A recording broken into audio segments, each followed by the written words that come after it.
தோழமை சொந்தங்களுக்கு பணிவான வணக்கங்கள். அன்புடன் KVS.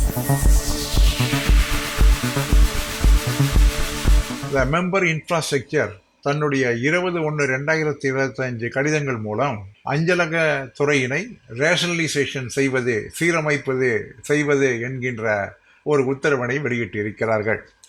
நகர்ப்புறங்களை ஒட்டி இருக்கக்கூடிய அர்பன் ஏரியாக்களிலே ஏராளமான தேவைகள் பெருகியிருக்கிறது. அவைகளுக்கு ஏற்றவாறு அங்கே போஸ்டல் நெட்வொர்க் என்பது இல்லை என்பது கண்டறியப்படுகிறது. கிளை அஞ்சலகங்களே டெலிவரி என்பது மிக அதிகமாக அர்பன் ஏரியாவில் இருந்தாலும் கூட அவைகளெல்லாம் எஸ்ஓவின் தரத்திற்கு இன்னும் உயர்த்தப்படவில்லை. சிங்கிள் ஹேண்டட் அலுவலகங்கள் ப்ராஃபிட்டபிளாக இருந்தாலும் கூட அவைகளையும் டபுள் ஹேண்டட் ஆஃபீஸாக இன்னும் உயர்த்திவிடவில்லை. சில சப் ஆஃபீஸ் மற்றும் பிரான்ச் ஆஃபீஸுகள் தேவையான இடைவெளி, டிஸ்டன்ஸ், தூரம் மற்றும் இன்கம் கிரைட்டீரியா, அதற்கான வருவாய் அளவீடுகள் இவைகளை இல்லாமல் ஒரு வருடத்திற்கு மேலாக நிரப்பப்படாமல் இருக்கக்கூடிய அந்த அலுவலகங்கள் இப்படி ஏராளமாக இருக்கின்றன. சில அலுவலகங்கள் டெம்பரவரியாக ஒரு சப் ஆஃபீஸில் மெர்ஜி செய்யப்பட்டு அதற்கு பின்னால் ஒரு வருடமாகியும் ரீலொகேட் செய்யப்படாத அந்த அலுவலகங்கள். சில அலுவலகங்களிலே TNF செயல்பாட்டின் மூலமாக இன்னும் முழுமையான கணினி கட்டுப்பாடுக்கு வராமல் மேனுவலாகவே இருப்பதையும் அறிகின்றோம்.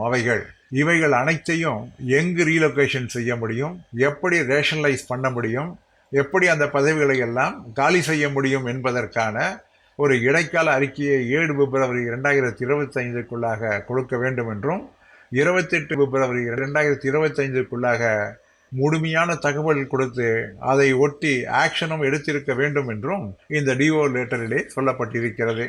இந்த ரேஷனலைசேஷன் என்பது அஞ்சல் துறையை மிக சிறப்பாக நகரமயமாக்குதலுக்கு ஏற்றவாறு, தேவைகளுக்கு ஏற்றவாறு, வளர்ச்சிக்கு ஏற்றவாறு ஒரு குறிப்பிட்ட காலத்திலே முறையாக அஞ்சல் பட்டுவாடாவையும் தருவதற்கு ஏற்றவாறு அமைப்பதாக சொல்லியிருக்கின்றார்கள். ஒன்றே நாம் நினைவில் கொள்ள வேண்டும். சற்று 2009-2010 ஆண்டுகளிலே வெளியிடப்பட்ட அதே உத்தரவிலே சற்று மாற்றங்கள் இருக்கின்றன. டிஸ்டன்ஸ் ஃபேக்டர் மற்றும் இன்கம் இவைகளை காரணமாக காட்டி அன்றைய தேதியிலே மெக்கன்சி நிறுவனத்தினுடைய பரிந்துரையின்படி 9797 அஞ்சலகங்கள் மூடப்படுவதற்கான ஆணை வெளியிடப்பட்டது. அவைகளை தடுத்து நிறுத்தியது வரலாறு என்று இருந்தாலும் கூட அதே மெக்கன்சி நிறுவனம் தான் இன்று அஞ்சல் துறையினுடைய கன்சல்டன்சியாக அமைக்கப்பட்டிருக்கக்கூடிய இந்த நேரத்தில் அதனுடைய பரிந்துரையாக இருக்குமோ என்றெல்லாம் எண்ணுகின்றோம். மேலும் இந்த எஸ்டாப்ளிஷ்மெண்ட் நாம்ஸ் என்பது 2019 வெளியிடப்பட்ட அந்த நாம்ஸ் அடிப்படையிலே இருக்க வேண்டும் என்று ஏற்கனவே கடிதம் அனுப்பியிருக்கிறார்கள். 2019 நாம்ஸிலே கோஎஃபிஷியன்சி என்பது தரப்படவில்லை. அஞ்சலக எழுத்தர்களோ அல்லது தபால்காரர்களோ வெறும் ஒரு மெஷின் போன்று அவர்கள் செயல்பட முடியவும் கூடாது. பப்ளிக் வரக்கூடிய கஸ்டமர்களுக்கு நேரடியாக அவர்களுக்கு தேவையான பதில்களை கொடுத்து அவர்களுக்கு விளக்கங்களை சொல்லி அவர்களுடைய டிரான்சாக்ஷன் செய்வதற்காகத்தான் இந்த கோஎஃபிஷியன்சி என்பது ஏற்கனவே இருக்கின்றது. அந்த கோஎஃபிஷியன்சியை எடுத்துவிட்டால் 10 எழுத்தர்களுக்கான ஜஸ்டிஃபிகேஷன் இருந்தால் 8 எழுத்தர்களுக்கான ஜஸ்டிஃபிகேஷன் தான் வரும். அந்த கோஎஃபிஷியன்சி என்பது மிக முக்கியமானதாகும். 2019 எஸ்டாப்ளிஷ்மெண்ட் நாமிலே இந்த கோஎஃபிஷியன்சி என்பது தரப்படவில்லை. மேலும் அந்த நாம்ஸானது சில குறிப்பிட்ட HO மற்றும் SOக்கள், BOக்களை மட்டும் மேற்பார்வையிட்டு அதன் அடிப்படையில் அமைந்திருக்கிறதே தவிர அது விஞ்ஞானபூர்வமாக ஏற்றுக்கொள்ளப்பட்டதா என்றால் நிச்சயமாக இல்லை.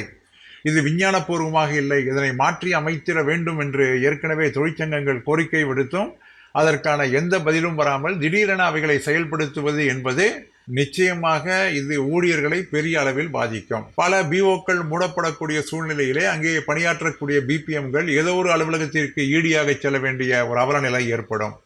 பல அஞ்சலகங்கள் வெட்டுவதற்கான வாய்ப்புகள் ஏற்படும். தற்பொழுது ஏற்கனவே ஒரு பார்சல் டைரக்டரேட்டிலே சொல்லப்பட்டிருப்பதை போன்று பட்டுவாடாவிற்கு தனியாக வெளியாட்களை ஹையர் அண்ட் ஃபயர் என்கின்ற முறையிலே எடுத்து போஸ்ட் ஆஃபீஸிலே பயன்படுத்தி கொள்ளலாம் என்கின்ற திட்டம் கூட கண்டிப்பாக நடைபெறும்.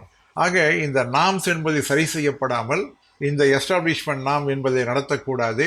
தொழிற்சங்கங்களுடன் கண்டிப்பாக பேச்சுவார்த்தை நடத்திட வேண்டும்.